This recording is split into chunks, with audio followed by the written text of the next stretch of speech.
कविता, कविता, आजा। अरे काजल तुम? हाँ आजा, मैं कॉलेज ही जा रही हूँ, चल आजा साथ चलते हैं। काजल के बार बार कहने पर कविता उसकी कार में बैठ गई। उस महंगी कार को काजल का ड्राइवर चला रहा था और पीछे काजल और कविता बैठी थी। अरे वाह यार काजल, तेरी गाड़ी तो बहुत शानदार है। हाँ मेरे पापा की है, वो आज फैक्ट्री नहीं गए तो उन्होंने ड्राइवर भैया से कहा कि मुझे कॉलेज छोड़ाए। सही है यार, मैं तो इतनी महंगी कार में पहली बार बैठी हूँ। अरे अब तो बैठते ही रहेंगे, अब तुम मेरी दोस्त बनोगी। काजल और कविता एक ही कॉलेज में पढ़ते थे। अभी 4-5 दिन पहले ही उन्होंने एडमिशन लिया था। धीरे धीरे काजल और कविता बहुत अच्छी सहेलियां बन गईं। वैसे काजल बहुत ही अमीर घर से थी। उसके पापा राजीव सिंह कई फैक्ट्रियों के मालिक थे, जबकि कविता बहुत ही साधारण घर से थी। उसके पिता एक छोटे किसान थे, मगर फिर भी उन्होंने पाई पाई जोड़कर कविता का एडमिशन शहर के सबसे अच्छे कॉलेज में कराया था। काजल की अच्छी बात यह थी कि उसे अपनी अमीरी पर घमंड बिल्कुल नहीं था। फिर एक दिन, कविता जरा सुनना। हाँ क्या हुआ, बता। देखना ये घड़ी कैसी लग रही है। अरे वाह, ये तो बहुत प्यारी है। ये मैंने तेरे लिए ली है, जरा पहनकर दिखा। नहीं यार, मैं कैसे इतनी महंगी घड़ी। चुप कर और चुपचाप पहन ले और ज्यादा मत सोच। जब तेरा मन करे तो मुझे भी दे देना कुछ। पर मेरे पास तुझे देने के लिए कुछ भी नहीं है। चल बहानेबाज, अभी मत दे पर कभी तो दे देना। अच्छा ठीक है। गुजरते वक्त के साथ दोनों की दोस्ती और गहरी होती गई। दोनों का ज्यादातर वक्त एक दूसरे के साथ ही बीतता था। और फिर एक दिन, कविता ये लड़का कौन है यार? इससे पहले तो कभी नहीं देखा इसे। कौन? वो हैंडसम? सच में बड़ा कूल दिखता है यार। उनका नाम आकाश है और वो हमारे सीनियर है पगली। तो क्या हुआ? ओए जरा कंट्रोल में। मैंने सुना है कि बड़ा ब्रह्मचारी टाइप लड़का है। कॉलेज की सारी लड़कियां उस पर फिदा हैं, पर वो किसी को घास नहीं डालता। अच्छा तो तू देख, अब इसकी तपस्या तो काजल नाम की ये अप्सरा ही भंग करेगी। हट बेशर्म कहीं की। आकाश पर काजल का दिल आ गया था। शुरू में उन दोनों में हाय हलो हुई और फिर धीरे धीरे उनमें प्यार भी हो गया। काजल को उसका प्यार मिला तो कविता बहुत खुश हुई। लेकिन फिर एक दिन, काजल, फाइनल रिजल्ट आते ही मैं यूएस चला जाऊंगा। यूएस? पर क्यों? वहां मेरी प्लेसमेंट हो गई है और जिस कंपनी ने मुझे हायर किया है वो चाहती है कि मैं पहले यूएस में उनके हेडक्वार्टर में 1 साल काम करूं और सीखूं, और फिर वो मुझे इंडिया वापस भेजेंगे। पर मैं 1 साल कैसे रहूंगी तुम्हारे बिना? कहते हैं सब्र का फल मीठा होता है पगली। अरे तू कब आई? जब तुम दोनों आशिकी फरमा रहे थे। सुन, जाने दे आकाश को। वो वहां नहीं जाएंगे तो जॉब कैसे लेंगे? क्यों, मैंने सही कहा ना? बिल्कुल सही। काजल बस 1 साल दे दे मुझे, फिर मैं तुम्हारे पापा से तुम्हारा हाथ मांगने आऊंगा। ठीक 1 महीने बाद आकाश काजल से विदा लेकर विदेश चला गया। काजल उसे याद करती और हसीन सपने बुनती, लेकिन होनी को तो कुछ और ही मंजूर था।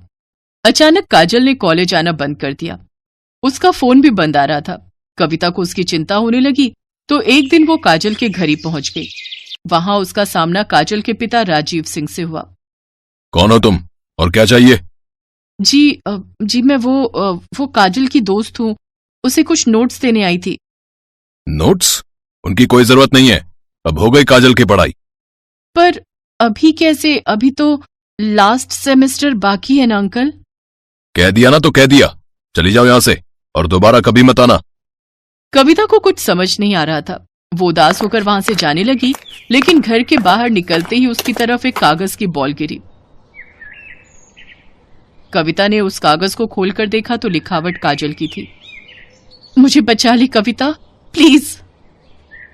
कविता को समझ आ गया था कि कुछ तो गड़बड़ जरूर है, लेकिन उस वक्त वो चुपचाप वहां से चली गई। फिर अगले दिन एक औरत घूंघट ओढ़े और हाथ में झाड़ू लिए काजल के घर में दाखिल हुई। किसी ने उसे अंदर आने से नहीं रोका। असल में घूंघट के अंदर कविता थी, जो काजल के घर में काम करने वाली बाई बनकर आई थी। घर में आते ही उसने काजल को ढूंढना शुरू कर दिया और जैसे तैसे वो काजल के कमरे तक पहुंची गई। लेकिन कमरे का नजारा देखकर कविता हैरान रह गई। काजल का मुंह और हाथ पैर बंधे हुए थे। काजल, ये सब क्या है? किसने किया ये?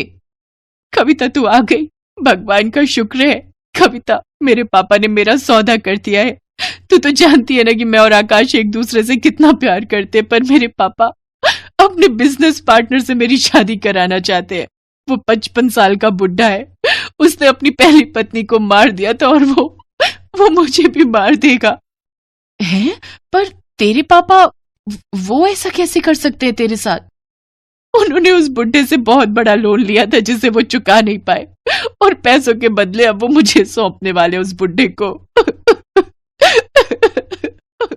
इतना कहकर काजल फूट फूट कर रोने लगी, लेकिन कविता तैयार थी अपनी सहेली को इस मुसीबत से निकालने के लिए। उसने तुरंत दिमाग दौड़ाया और अपनी साड़ी उतारकर काजल को पहना दी और खुद काजल के कपड़े पहनकर उसकी जगह बैठ गई। फिर कविता की जगह काजल आराम से घर से बाहर निकल गई। फिर कुछ देर के बाद, कौन है? अरे कमिश्नर साहब, आप यहाँ? क्या हुआ? क्या बात है? मुझे आपके घर की तलाशी लेनी है। पर तलाशी क्यों? क्योंकि मुझे खबर मिली है कि आपने यहाँ किसी लड़की को कैद करके रखा है। इतना कहकर पुलिस कमिश्नर के साथ आए पुलिस वालों ने घर की तलाशी शुरू कर दी और कुछ ही मिनटों में कविता उनके साथ खड़ी थी। उसके चेहरे पर चोट के कई निशान थे।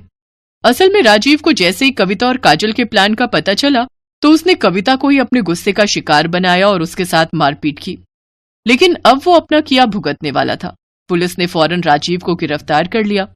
उधर आकाश को जैसे ही इन सब की खबर मिली तो वो भागा भागा यूएस से इंडिया आ गया और फिर कविता ने एक मंदिर में आकाश और काजल की शादी कराई। थैंक यू कविता, अगर तुम ना होती तो। अरे ऐसे कैसे नहीं होती मैं? मेरी सहेली को जब भी मेरी जरूरत होगी मैं हमेशा उसके साथ खड़ी रहूंगी।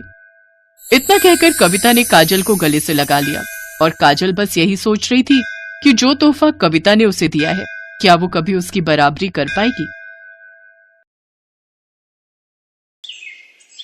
रुक जा प्रेरणा, रुक जा, बोल रही हूँ रुक जा, वरना बहुत पिटेगी। क्यों मैडम, क्या हुआ? अगर हिम्मत है तो मुझे पकड़ कर दिखा। कुछ ही देर बाद रसिका ने प्रेरणा को पकड़ लिया और फिर दोनों सहेलियां खिलखिलाकर हंसने लगी। ये दोनों बड़ी पक्की सहेलियां थीं और दोनों का कॉलेज और कोर्स भी सेम ही था। इसके अलावा स्वभाव से भी दोनों एक जैसी ही थी। हालांकि इन सब चीजों के बावजूद दोनों में एक बहुत बड़ा अंतर था। रसिका बहुत पैसे वाले घर से थी। उसके पिता की शहर में कई फैक्ट्रियां थीं, जबकि प्रेरणा के पिता एक मामूली किसान थे। पर पढ़ाई में बहुत अच्छी होने की वजह से प्रेरणा को स्कॉलरशिप मिल गई थी, जिसकी मदद से वो भी रसिका के साथ इतने बढ़िया कॉलेज में पढ़ रही थी। फिर एक दिन कॉलेज में, क्या हुआ मैडम, किस सोच में डूबी हैं? अरे तू आ गई, पर इतनी लेट, कहाँ बिजी थी? अरे वो मैं बाबा के साथ खेत में काम करवा रही थी तो बस उसी में थोड़ा लेट हो गया। अच्छा चल फिर कोई बात नहीं, कुछ जरूरी बताना है तुझे। हाँ तो बता ना। यार वो लोग कल घर आए थे। कौन? अरे वही लड़के वाले जिनके बारे में मैंने तुझे पिछले हफ्ते बताया था। अरे वाह, तो जल्दी बताना, लड़का कौन है, कैसा दिखता है, क्या करता है? डॉक्टर है, वो 2 भाई हैं, दोनों ही डॉक्टर हैं। अब बड़े भाई का रिश्ता आया है मेरे लिए। तुझे कैसे लगे डॉक्टर साहब? प्रेरणा की बात सुनकर रसिका मुस्कुरा दी और रसिका की इस मुस्कान को देखकर प्रेरणा फौरन समझ गई कि उसे आकाश पसंद है। रसिका ने प्रेरणा को आकाश की फोटो दिखाई, जिसे देखकर प्रेरणा ने कहा, अरे वाह यार, सच में जीजू तो बड़े स्मार्ट हैं और ये शायद इनके छोटे भाई होंगे, है ना? हाँ, विकास नाम है इनका। बढ़िया है। अब सच यार, मैं तेरे लिए बहुत खुश हूँ। बस अपने ससुराल जाकर मुझे भूल मत जाना। तू पागल है क्या? तू कोई भूलने वाली चीज है क्या मेरी जान? प्रेरणा और रसिका दोनों ही बहुत खुश थे। सब कुछ बढ़िया चल रहा था, लेकिन फिर एक दिन अचानक प्रेरणा के पिता के खेत के बगल से बह रही नहर में बाढ़ आ गई और सारा पानी खेत में आ गया। कटने को तैयार खड़ी फसल पूरी की पूरी चौपट हो गई। ये मंजर देखकर प्रेरणा के पिता को हार्ट अटैक आ गया और उनकी मौत हो गई। प्रेरणा के पिता के जाने का दुख उसकी माँ भी बर्दाश्त नहीं कर पाई और वो भी कुछ ही हफ्तों बाद चल बसी। प्रेरणा बिल्कुल अकेली रह गई थी। अपना कहने को बस उसके पास उसकी दोस्त रसिका ही थी। रो मत प्रेरणा, मैं हूं न तेरे साथ। खुद को कभी अकेला मत समझना, समझी ना? सब खत्म हो गया बहन, कुछ नहीं बचा मेरे पास। ऐसा मत बोल, जो मेरा है वो तेरा भी है। तू मेरी सहेली से बढ़कर बहन है। चल, अब से तू मेरे साथ मेरे घर पर रहेगी। नहीं बहन, मैं तेरे परिवार पर बोझ नहीं बन सकती। तू मेरी चिंता मत कर, मैं कैसे भी रह लूंगी। बस जब भी मुमकिन हो मुझसे मिलती रहना बहन। रसिका जानती थी कि स्वभाव से खुददार प्रेरणा कभी उसके घर आकर नहीं रहेगी और ना ही उससे कोई मदद लेगी, लेकिन उसे भी हर हाल में प्रेरणा की मदद करनी ही थी। तो जब उसे कुछ नहीं सूझा तो उसने इस बारे में अपने होने वाले पति आकाश से बात की। वैसे तुम्हारी इस प्रॉब्लम का एक सोल्यूशन है मेरे पास। हाँ तो जल्दी बताओ ना। तुमने बताया कि तुम्हारी सहेली बहुत खुददार है, मतलब किसी का एहसान नहीं लेगी। पर नौकरी तो कर सकती है ना? क्या मतलब? तुम्हारे पापा की इतनी सारी फैक्ट्रीज हैं, तो उन्हें मैनेज करने के लिए मैनेजर्स तो चाहिए होते होंगे ना? रसिका को आकाश ने बहुत अच्छा आइडिया दे दिया था। अगले ही दिन रसिका ने प्रेरणा से इस बारे में बात की। पहले तो प्रेरणा ने इनकार किया, लेकिन रसिका के बार बार कहने पर वो मान गई। रसिका ने अपने पापा से इस बारे में बात की तो उन्हें भी प्रेरणा को अपनी एक फैक्ट्री का मैनेजर बनाने में कोई परेशानी नहीं थी, क्योंकि वो भी प्रेरणा को काफी पहले से जानते थे और असल में वो भी प्रेरणा को अपनी बेटी जैसा ही समझते थे। तो इस तरह प्रेरणा अब रसिका के पापा की फैक्ट्री में मैनेजर बन गई। कुछ ही दिनों बाद कॉलेज का रिजल्ट भी आ गया और प्रेरणा ने पूरे कॉलेज में टॉप किया। इसके साथ ही प्रेरणा अपनी नौकरी भी पूरी ईमानदारी और मेहनत से कर रही थी। कुछ ही समय में वो फैक्ट्री का सारा काम बहुत अच्छे से संभालने लगी। अपनी शादी की तैयारियों का हवाला देकर रसिका ने किसी तरह प्रेरणा को उसके साथ उसी के घर में रहने के लिए भी मना लिया। फिर एक दिन, अरे रसिका। हाँ जी पापा। बेटा, ये प्रेरणा तो सच में बहुत होशियार है। पता है, जिस फैक्ट्री में पिछले 1 साल से मुझे कुछ नहीं बच रहा था, प्रेरणा के आते ही न सिर्फ ऑर्डर बढ़े हैं, बल्कि वो फैक्ट्री तो मुनाफे में भी आ गई है। हाँ तो ऐसे थोड़ी ना मैंने आपको उसे जॉब पर रखने को बोला था। वो सच में बहुत अच्छी है। हाँ बेटा, सच में बड़ी प्यारी बच्ची है। जितनी समझदार और मेहनती है, उतनी ही संस्कारी भी है। लेकिन किस्मत ने बड़ा बुरा खेल खेला है बेचारी के साथ। सच में, अगर मेरा कोई बेटा होता तो मैं प्रेरणा को अपने घर की बहू बना लेता। अपने पिता की इस बात पर रसिका मुस्कुरा दी, लेकिन कहीं न कहीं उसे ये भी एहसास था कि वाकई उसकी शादी हो जाने के बाद प्रेरणा बहुत अकेली पड़ जाएगी और भविष्य में उसकी शादी भी किससे और कैसे होगी, ये भी एक बड़ा सवाल था। फिर एक दिन, ओए प्रेरणा की बच्ची, हाँ बोलना। तू मैनेजर क्या बन गई? बड़े नखरे हो गए तेरे। मेरे लिए बिल्कुल भी टाइम नहीं है तेरे पास। मेरी शादी आ रही है और तू है कि बस फैक्ट्री से घर और घर से फैक्ट्री में ही उलझी रहती है। मेरा लहंगा, पार्लर और ज्वेलरी कुछ भी फाइनल नहीं हुआ अब तक। अच्छा बाबा, मैं अंकल से बात करके छुट्टी ले लेती हूँ और आज के आज सब फाइनल कर देते हैं। अब तो ठीक है ना? पापा से मैंने बात कर ली है, तेरी छुट्टी अप्रूव्ड है। चल अब जल्दी से मेरे साथ चल। ऐसे ही रसिका की शादी का दिन भी आ गया। गहनों से लदी रसिका दुल्हन के रूप में बहुत ही सुंदर लग रही थी। रसिका के पापा ने शादी में अपनी हैसियत के अनुसार काफी खर्च किया था। शादी की तैयारियां पूरी थी और दूसरी तरफ जग्गा डाकू भी तैयार था। जग्गा डाकू और उसकी गैंग के नाम से ही सब डरते थे। सारे लोग चल चुपचाप से हाथ ऊपर करे, कोई होशियारी नहीं है। ए बगीरा, जाबे दुल्हन के सारे गहने ले आ।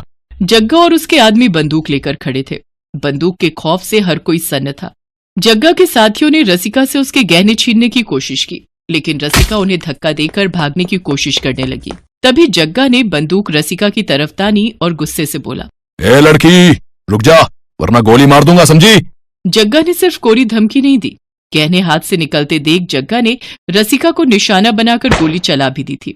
लेकिन तभी ऐन मौके पर प्रेरणा गोली और रसिका के बीच आ गई। गोली लगते ही प्रेरणा जमीन पर गिर पड़ी।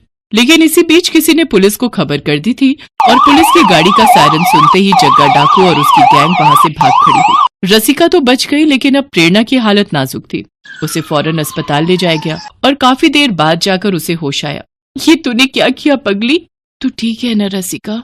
मैं तो ठीक हूँ, पर तू बीच में क्यों आई? तू मेरी बहन है रसिका, मैं तुझे कुछ कैसे होने देती। उसके बाद रसिका का पति आकाश वहाँ आया। क्यों साली साहिबा, कैसी हैं अब आप? कोई दिक्कत तो नहीं? जी डॉक्टर साहब, सब ठीक है। थैंक्स मेरा इलाज करने के लिए।